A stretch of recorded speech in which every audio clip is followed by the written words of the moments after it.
En un mundo ideal, la diplomacia y el derecho internacional dictarían cada paso de la política global.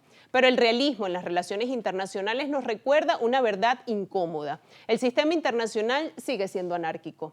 Para esta teoría, los estados actúan motivados por su propia supervivencia, la búsqueda de poder y un frío cálculo de interés nacional. Al no existir un gobierno mundial que garantice la seguridad de nadie, las potencias confían únicamente en su propio peso geopolítico, militar y económico para defender sus fronteras. Esta lógica explica las tensiones más destructivas del tablero actual. La invasión rusa en Ucrania responde al empeño de Moscú por asegurar una esfera de influencia e impedir el avance de la OTAN, un movimiento puramente realista de contención territorial. Del mismo modo, la rivalidad entre Estados Unidos y China por la hegemonía en el Indo-Pacífico retrata el clásico dilema de seguridad. Cuando una potencia emergente desafía a la hegemonía establecida, la desconfianza mutua reduce al mínimo el margen para la cooperación. Aunque a menudo se le critica por cínico o pesimista, el realismo sigue siendo la brújula más precisa para descifrar la geopolítica contemporánea. En un escenario marcado por la erosión del multilateralismo y el retorno de la competencia entre las grandes potencias, entender el mundo desde la métrica del poder no es una opción ideológica, sino una necesidad pragmática para anticipar los conflictos de nuestro tiempo. ¿Por qué las grandes potencias siguen entrando en guerra a pesar de los tratados de paz y el derecho internacional? Para entenderlo, hoy miraremos a través del lente de la escuela de pensamiento más influyente del análisis geopolítico, el realismo. Esta escuela de pensamiento parte de una premisa fundamental. El sistema internacional es anárquico.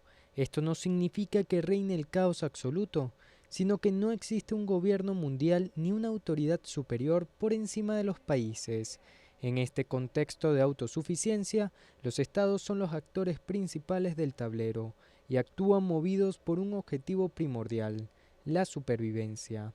Para garantizarla, calculan fríamente su interés nacional y buscan acumular poder militar, geopolítico y económico, asumiendo que la seguridad de una nación solo depende de sus propias capacidades y alianzas estratégicas.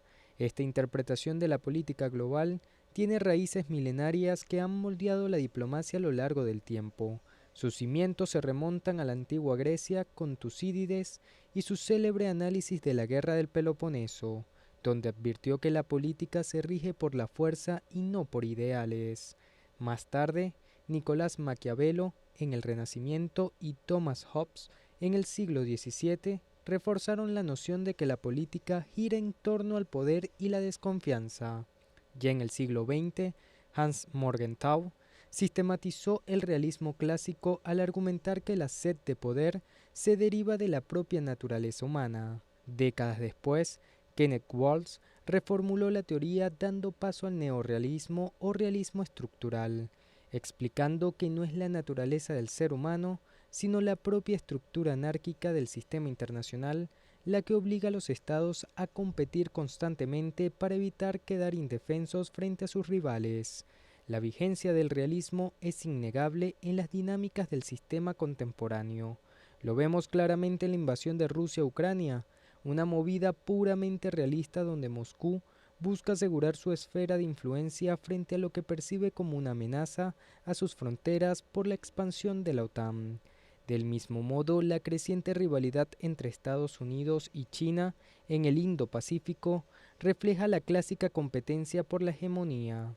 En definitiva, mientras no exista un árbitro global, el realismo seguirá siendo el mapa más preciso para descifrar el curso de la geopolítica mundial. El realismo es una de las escuelas de pensamiento más populares del mundo. A través de ella, muchos analistas intentan explicar las condiciones actuales del sistema internacional. Haremos lo propio en esta edición de Ampliamente y revisaremos las relaciones internacionales, las relaciones entre estados y el sistema internacional a través de la óptica del realismo. Por lo pronto, hacemos nuestra primera pausa y al regreso tendrán ustedes todo el análisis.